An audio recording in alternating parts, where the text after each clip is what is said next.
So, yun, magda-day in a life tayo today by with Laginio app. First time natin mag-vlog. Tapos, ang work natin today is to deliver the stocks sa mga resellers natin, no? Sa mga baby essentials and mother needs, no? Nagbubuntis. And yung mga may kids. So, yun. Let's go! So yun no, basically update ko lang din kayo. Last time kasi may mga events tayo pinuntahan sa Toy Kingdom and yung sa podium, yung Tiny Tycoon. Kasama tayo dyan. So yan, makikita nyo, naka-uniform pa ako ng Laginio. So yung Laginio is distributed by Pouch Trading. No? Yun yung company name ng boss ko. So ayun, medyo dumadami na yung mga potential resellers natin. So kung gusto niyo rin po maging reseller ng smartwatch natin for kids, message nyo lang ako. So, ayun guys, habang bumabiyahe tayo, mapakita ko dito sa screen kung ano yung tsura ng K9, K3 at yung K10. Then, magkakaroon tayo dyan ng konting details. So, enjoy the view. Let's go!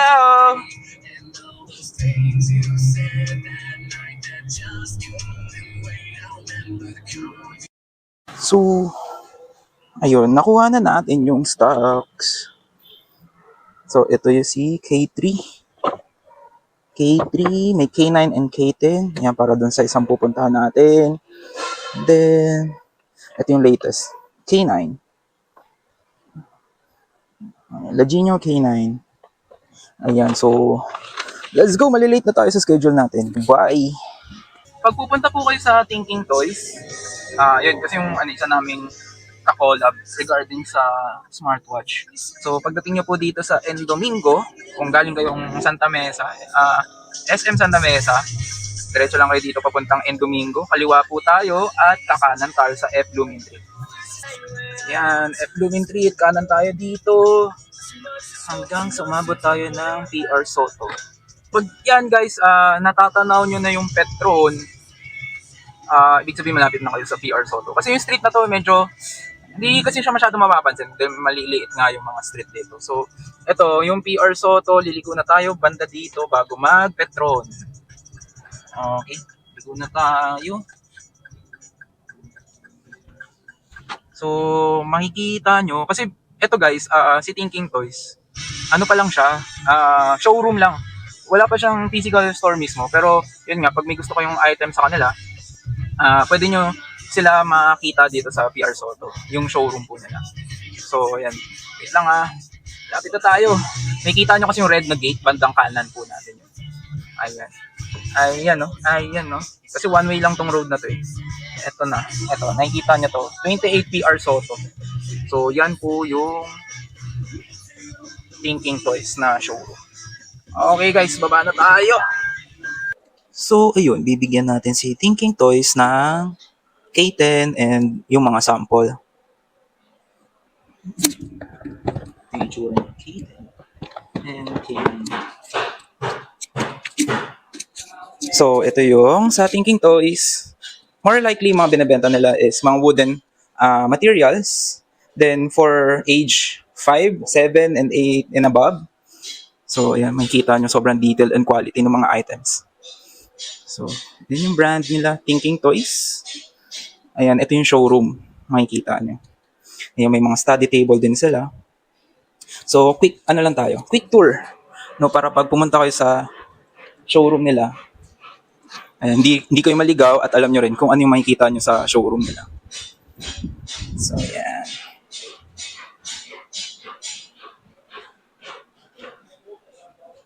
Okay.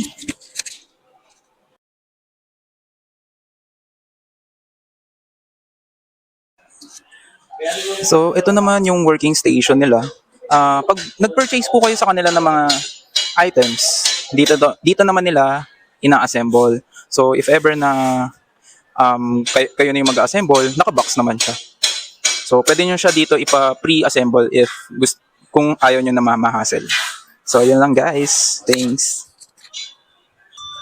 So, yun guys. Tapos na tayo kay Thinking Toys. Punta naman tayo ng QC pa rin naman, pero dito sa may Capitol Hills. So malapit siya sa Ateneo. Ang pangalan ng store niya ay Urban Essential. So mas madali ito puntahan, guys. Sa mga parents dyan na naghahanap ng mga items talaga for kids and yung mga needs ng mga mom. Dito mas marami tayo makikita. So let's go! Ayun, nasa na tayo, C5, no? Kakalagpas lang ng UP. Ay, UP tuloy. Ateneo. Kakalagpas lang natin ng Ateneo. So, malapit na tayo mag Capitol Hills. So, nandun si Urban Essentials. Yun yung next natin pupuntahan. So, after pala na itong mall, yun, medyo malapit na tayo. Yung mall na to is, ang tawag ulit dito? Yung Ayala Mall na kalimutan ko. Town Center. UP Town Center. Kalimutan ko na to Tagal na rin papadaan lang pero hindi ko na nababasa kung anong mall to. So, alright. Malapit na tayo mag Capitol Hills. Dire-diretso lang, along the road lang ang Urban Essential. So, here you go.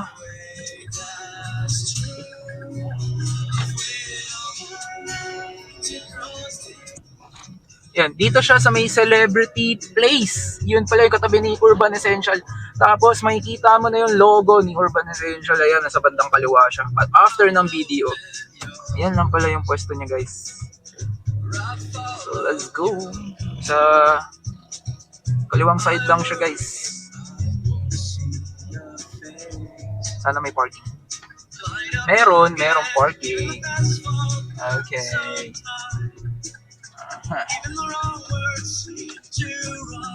Ayan na si Urban Essential.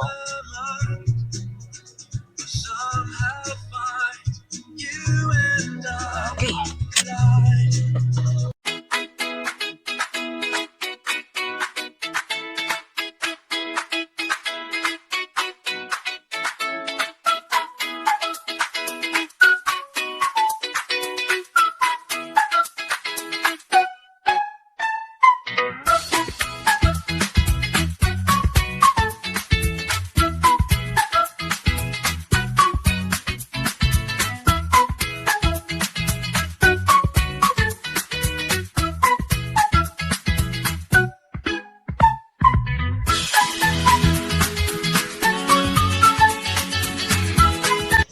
Sarap sana, no? Pag pupunta ka ng Antipolo, pupuntahan mo doon is magka-cafe ka, magsa-sightseeing. Kaso, work ang pupuntahan natin Pero ayos lang. Ngayon, ang destination natin is kay About Moms and Babies. Ito, small store lang din to para sa mga moms din. Sa mga moms. Yun, may mga pouches na Korean goods. Tapos for baby siya, mga sugar-free, mga snack. Ganun yun. Usually yun yung mga mabenta sa kanila. So may mga Greek yogurt din sila. More on healthy options for moms. So ito yung watch. Yun, nag-collab din kami. Sana ma-market din nila doon sa area nila. Ayun, malapit na tayo. Actually, nasa Simulong Highway tayo. Aabot talaga tayo ng Antipolo City, no? Bago makarating sa kanila. So, yun.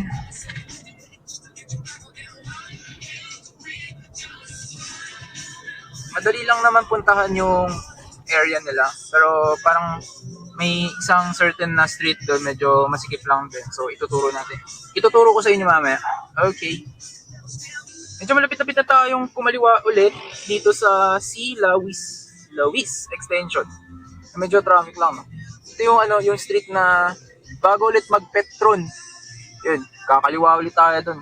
Hanggang matuntun natin yung About Moms and Babies. Ayun yung Petron, no? Dito tayo kumaliwa. Kaya medyo masikip yung daan dito. And puro uphill. So, along the road lang din siya. Tapos, makikita na kayong supermarket ng Robinson Supermarket. Maliit lang siya. Tapos, andun, may mga dental clinic doon. Tapos, cafe, may restaurant din. Tapos parang mga skincare, ganun. So marami siyang establishment. So nandun si About Moms and Babies. Ayan, may kita nyo mamaya. Yan Robinson, Easy Mart pala, hindi pala supermarket. Malaki kasi yung Easy, yung supermarket. So yeah.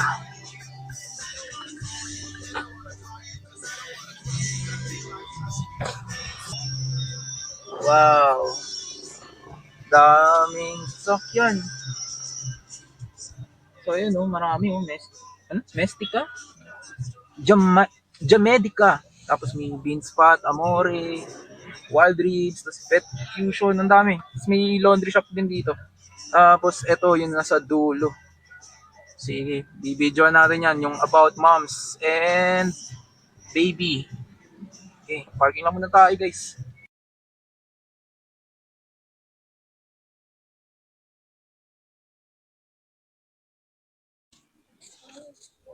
So, yan nga habang nagde-drive tayo kanina, may sinabanggit ko may mga Greek yogurt sila and healthy food and healthy snacks for moms and babies. Ayan, actually kahit yung adult, gustong gusto nila to. Yung mga Korean snacks. Ayan, may mga biscuit and drinks. Ayan. Ayan good for moms talaga siya and for babies and sa mga mommies na nagla-lactose. Ayan, may mga malunggay sila or moringa. Ayan. So, maliit yung store pero siksik yung laman. So, marami kayong makikita dito. Ayan. Ayan, quick tour lang tayo guys. So, may mga baby clothes din and vitamins. Ayan. So, yun, punta kayo dito. If ever nasa Antipolo area kayo. Ayan, may mga lotions and mga sabon-sabon. Ayan, halos kompleto kapag para sa mga babies natin. And sa mga kids, of course. Ayan. So, yun! Tapos na tayo for today na deliveran na natin si Urban Essential, si About Moms and Baby, and si Thinking Toys. So, dapat pauwi na tayo, Pero, may good news pa ako sa inyo dahil mag-i-ingress na kami mamaya sa Podium Mall dito sa may Ortigas Extension. Papasok na namin yung stocks, tapos yung module namin, i-display na namin doon sa Toy Kingdom Podium Mall. So, first ever mall store na makakapag-display kami. And then the rest is waiting na lang. Yun, konting documents pa pero mapirma. Ayan, mapapasok na natin lahat. So, ayun. Thank you guys for watching, So, meron pa tayong mga ibang baby store or mga mom store na hindi na vlog. So, next time, i-vlog natin. Katulad nila Parenting Emporium, si Baby Hub, si Pierce Farm. Ayan, may mga store pa tayong pupuntahan. So, stay tuned lang kayo kung gusto niyo yung video na to and naghahanap kayo sa mga alternative na way para tanggal natin sa mga kids natin yung social media and yung laging nakatutok sa cellphone or sa mga tablet, which is hazardous talaga sa mga bata yun. So, ayun, kung gusto niyo talaga yung smartwatch, you can just PM us or PM me dito sa TikTok account or any Facebook account or dito sa YouTube. So, yun, Meldon and Shena Vlogs. Ayan, mukhang dadamihan natin yung pag-video ng mga ganitong bagay. So, about life and mga things na pwedeng i-vlog. Ayan, so thank you so much. Thank you for watching.